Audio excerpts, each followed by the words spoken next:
Israel is unique in many ways, but perhaps the most unusual aspect of Israeli society is its attitude to those who were killed in its numerous wars or as a result of a terrorist attack. Israel is the only country in the world which begins its annual Independence Day celebrations with a Memorial Day, commemorating those who gave their lives in defense of the state. Although the sharp transition from a day of mourning to a day of joyful activities is extremely jarring to visitors and even to many citizens, the vast majority of bereaved families find it an appropriate recognition of the supreme sacrifice made by their loved ones to establish and maintain the State of Israel.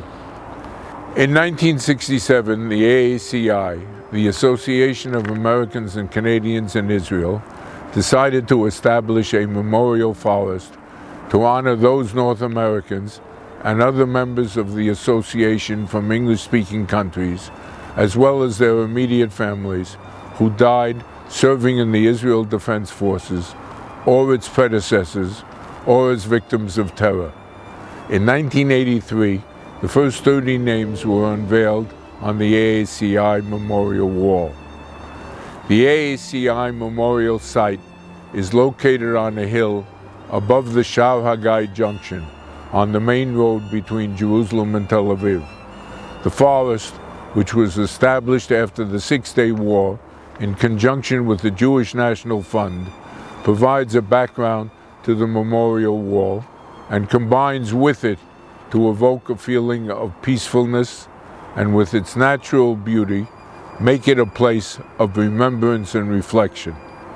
The earliest names on the memorial wall are from the 1920s, North Americans who died at Tel Chai, and from the 1930s, immigrants from the US and Canada who were murdered in the pre-state Yishuv. There are many from the War of Independence, including William Bernstein, chief mate of the ship Exodus, who was killed during its capture by British troops, and Mickey Marcus, an American who came to help found the Israel Army, and who died when he couldn't respond in Hebrew to a sentry's challenge. Amram and Yochanan ben Chorin are listed on the plaque, brothers who both fell on the first day of the Six-Day War. There are many others who died in the Yom Kippur War and in the 1982 war in Lebanon. Sadly, there are many newer names, civilians killed by snipers, by suicide bombers on buses, in a Jerusalem pizzeria, at a Passover Seder, at a hotel in Netanya, and at a Hebrew University cafeteria. An emergency room doctor, David Applebaum, and his daughter Naava were killed as they ate dinner together in a coffee shop on the night before her wedding. Yonadav Hirschfeld and Avraham Moses were killed when a terrorist entered the Merkaz Rav Yeshiva and began firing indiscriminately at the students. Finally, there are the names of those killed fighting terrorists on Israel's borders. Remembering these more than 350 people is an obligation that the AACI has taken upon itself on behalf of the English-speaking community in Israel. Every year, a memorial service is held at the site with the participation of bereaved families. Unfortunately, almost every year, additional names are added to the memorial wall.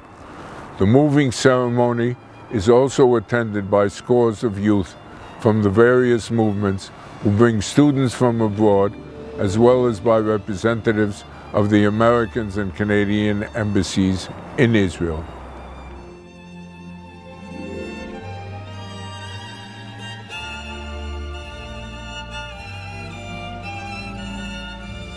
Members of the North American community in Israel come here once a year to remember collectively the ultimate price paid by some of our beloved members. We come to grieve together with the families and mourn as a community for those lost owing to wars, acts of aggression, or terrorism. Each year, we pray that no new names will need to be added to our memorial wall. Unfortunately, this year, we are adding 9 new names. Those we mourn today paid the price of life, and we will remain forever impoverished by their loss. Something precious was taken from all of us, especially from their families, but from the entire nation as well.